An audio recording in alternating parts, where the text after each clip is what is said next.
अजितदादा आपल्यामध्ये नाही राहिले. ही बातमी मी ऐकली आणि माझ्या डोळ्यातून अश्रू आले. मित्रांनो, खरं तर कोविडच्या काही महिन्यांअगोदर मी पुण्यामधल्या एका युनिव्हर्सिटीला एक रक्कम जमा केली होती, कारण मला तिथे ॲडमिशन हवं होतं. परंतु कोविड-19 आला आणि मला ते ॲडमिशन मागे घ्यावं लागलं. माझे पैसेच पुण्यात अडकले. मित्रांनो, मी अनेक स्थानिक नगरसेवकांना, आमदारांना फोन केले, पण त्यांचा कुठल्याही प्रकारचा रिस्पॉन्स मला भेटला नाही. सुदैवाने एक प्रेसचा माणूस मला भेटला आणि तो म्हटला की तू दादांना फोन कर, तुझं काम नक्की होईल. मित्रांनो, त्यावेळेस मी विचार केला होता की बाबा, इतका मोठा मंत्री, महाराष्ट्र राज्याचा उपमुख्यमंत्री, हा काय कॉल उचलणार आणि काय आपले प्रॉब्लेम सॉल्व्ह करणार. इथे स्थानिक नागरिक, जे स्थानिक जे नगरसेवक आहेत, तेच प्रॉब्लेम ऐकत नाही आहेत. मित्रांनो, परंतु मला माझ्या वडिलांनी सांगितलं की तू एकदा कॉल करून बघ, आणि त्याचप्रमाणे मी अजितदादांना कॉल करायचं ठरवलं. मित्रांनो, जवळपास एके दिवशी 12 वाजता दुपारच्या मी अजितदादांना कॉल केला. त्यावेळेस मला सांगण्यात आलं, त्यांचे जे OSD होते ते म्हटले की बाबा, अजितदादा आत्ता सध्या कॅबिनेट मीटिंगमध्ये आहेत, तू 6 वाजता कॉल कर, मी अजितदादांशी तुझं बोलणं करून देतो.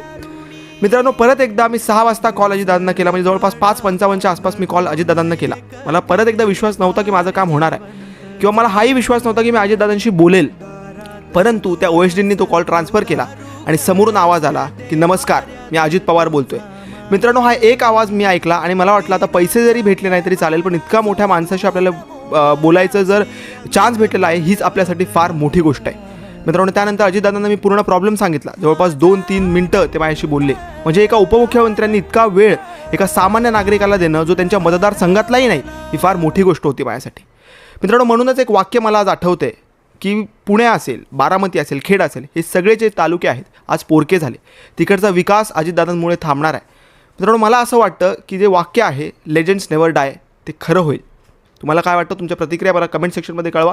भेटूया पुन्हा एकदा नवीन व्हिडिओच्या माध्यमातून. तोपर्यंत जय हिंद, जय महाराष्ट्र.